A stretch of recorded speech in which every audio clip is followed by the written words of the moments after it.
G20 会议一开场，那么耶伦就向中国扔炸弹，给出的惊喜让中国面临一个挑战。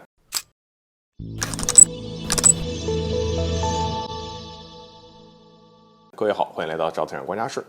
自今年以来呢，美国财长耶伦已经不止一次的说这个希望能对中国进行访问。而尽管他对这个访华的积极程度是因为想要跟中国讨论关于美债和关税的问题但是在中美关系这么持续紧张的背景下，其实也算是个好消息。前不久耶伦在访华期间就明确表示呢，美国不会与中国脱钩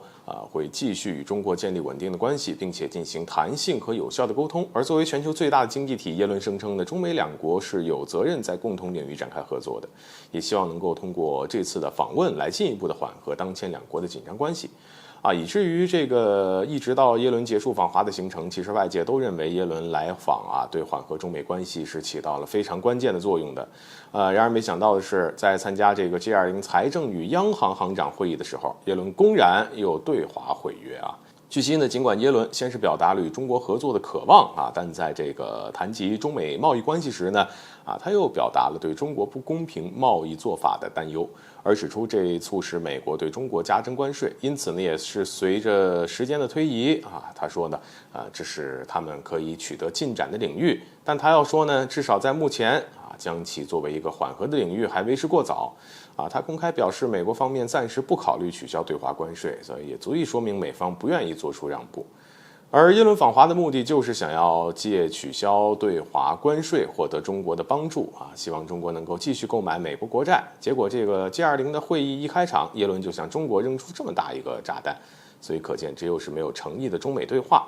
而事实上，耶伦毁约也不是一件很意外的事儿了。别看他本人在访问中国期间呢大谈中美不脱钩，但是却在离开中国之后对印度、越南进行了访问，而某种程度上不排除这是在试图挤压中国在全球供应链当中的地位。当然也不仅仅是耶伦没有诚意，而在其之前，美国国务卿布林肯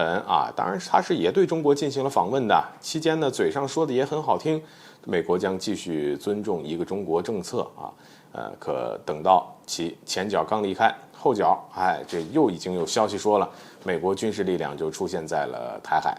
这像是有诚意的样子吗？其实说白了，在中美关系紧张的背景下，美国高官虽说是接连对中国进行访问，与中国进行了对话，但是呢，却没有展现出与中国合作的诚意，而更多的其实只是想多赢，让中国多输。